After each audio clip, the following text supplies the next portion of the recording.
Assalamualaikum warahmatullahi wabarakatuh, Buya. Assalamualaikum. Mohon izin bertanya. Semoga berkenan untuk menjawab pertanyaan saya yang sangat krusial dan tabu ini. Saya kholwat usia 20 tahun dan telah balik semenjak usia 12 tahun. Di usia segitu, saya sudah kecanduan, mohon maaf Buya, melakukan masturbasi. Saya sebelumnya tidak tahu kalau masturbasi wajib untuk mandi wajib ketika keluar air mani. Bagaimana hukum sholat dan puasa saya selama 8 tahun ini? Apakah saya wajib mengkodo semua sholat dan puasa saya yang tidak terhitung itu? Saya ingin bersungguh-sungguh bertaubat. Terima kasih, semoga Buya berkenan menjawab. Wassalamualaikum warahmatullahi wabarakatuh. Assalamualaikum warahmatullahi wabarakatuh. Kami membahas tentang keluar maninya. Masalah masturbasi sudah kita bahas pembahasannya supaya tidak panjang di sini. Kalau keluar mani wajib mandi, baik dengan masturbasi. Masturbasi yang haram dengan tangannya sendiri, masturbasi yang halal dengan tangan pasangannya. Masturbasi ada dua, yang halal dengan tangan pasangannya.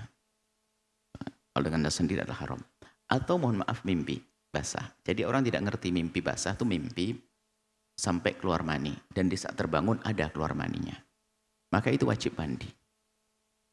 Maka bagi siapapun yang tidak mandi dan dia sudah balik, maka sholatnya dianggap tidak sah dong.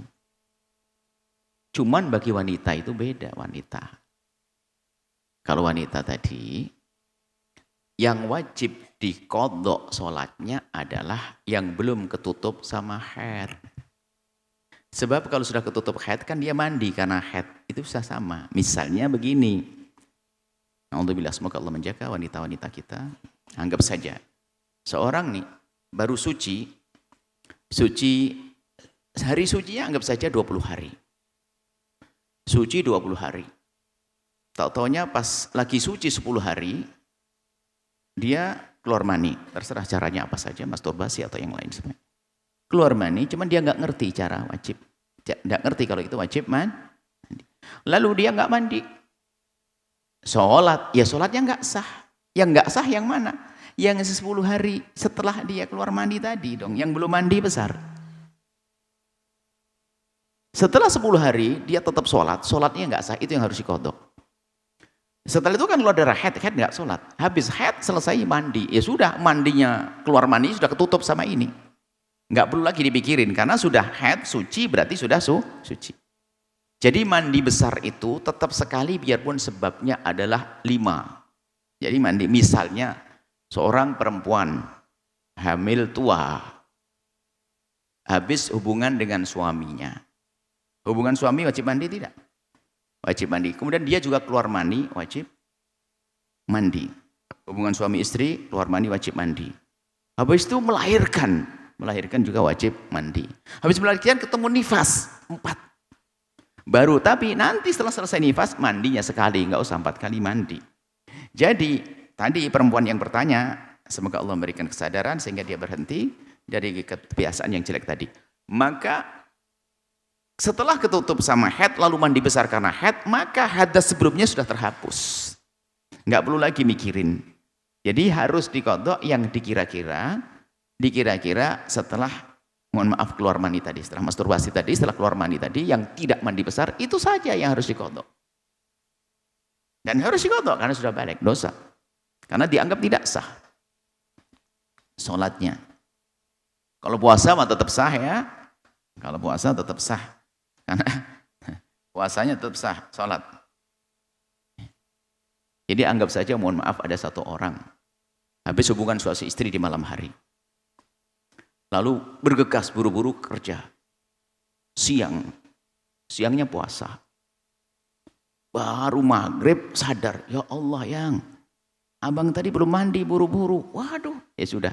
Yang wajib diqadha apa? Puasanya saja. Sholatnya sah saja, adapun puasanya tetap sah. Baik. Yang membatalkan puasa adalah mengeluarkan mani dengan sengaja waktu puasa. Itu kan keluarnya sebelum. Baik, seperti itu. Jadi adik yang solehah yang bertanya, karena berani bertanya berarti dia adalah anak baik. Hanya punya kebiasaan jelek, insya Allah akan hilang. Itu akan mengganggu, mohon maaf, urusan masturbasi bahaya sekali untuk masa depan dirinya sendiri. Mungkin akhirnya tidak bisa menemukan keindahan dengan pasangan yang sesungguhnya. Karena biasa dengan fantasi, yang dicari adalah khayal, kemudian banyak hal. Itu bahaya sekali di masa depannya. Belum lagi urusan keharamannya. Hati-hati urusan kebiasaan-kebiasaan jelek. Baik, jadi itu. Kemudian cara mengkodoknya, Anda hitung dulu, jangan mengkodok dulu. Anda kira-kira umur 12, sekarang umur 20. Berarti berapa kali head? Biasanya, mohon maaf, apakah setiap habis suci langsung masturbasi? Kan enggak juga. Jadi kira-kira saja. Berarti kan 12 kali 8. 12 kali 8, kalau setiap bulan 5, ya 5 kali 8. 5, 12 kali 8 bulan. 8 tahun ya. 12 kali 8 kali 5. Yang hitungnya. 12 bulan itu kan 1 tahun. Kan 8 tahun dari 12 ke 20. Berarti 12 kali 20 kali, anggap saja setiap kali suci, berapa kali Anda melanggar. Maksudnya yang tidak sholat. Yang sholatnya tidak dianggap sah. Misalnya, na'udzubillah, karena dia sudah mengatakan kebiasaan, anggap saja, dia mungkin setelah haid, kecuali setelah haid suci, habis mandi besar, tak taunya dia melakukan itu, sampai keluar mandi. Keluar mandi tidak mandi, berarti full dong, 20 hari suci, kali 12, kali 8. Dihitung dulu, banyak banget. Ya banyak, tapi mengkodokkan dengan Allah.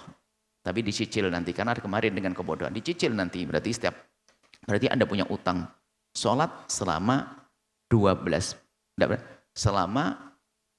anggap saja 20 hari kali 12 kali 8. Hitung, tukang matematik. Jajar nanti sudah. Nah, itu.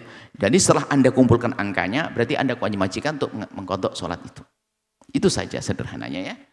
Dan sangat, biarpun ada orang punya kebiasaan jelek seperti ini, ternyata masih rindu untuk menutup kesalahannya, itu adalah wanita baik. Insya Allah solehah, setelah ini dia akan berhenti, menahan daripada syahwatnya yang liar itu, kemudian nanti insya Allah dapatkan pasangan yang soleh, yang baik, yang bisa memuaskannya, mencukupinya. Semoga, karena apa? Yang punya kebiasaan seperti itu, biasanya susah menemukan kepuasan pada akhirnya, karena apa? Dia lebih senang, lebih praktis dengan cara-cara yang tidak baik itu. Semoga Allah menjaga semuanya, memuliakan semuanya. Wallahu a'lam bishawab. Sahabat Al-Bahjah TV, setelah menyaksikan video ini, jangan lupa bersolawat kepada baginda Nabi Muhammad. Shollu ala Nabi Muhammad. Allahumma sholli alaihi wa ala alihi wa sahbihi.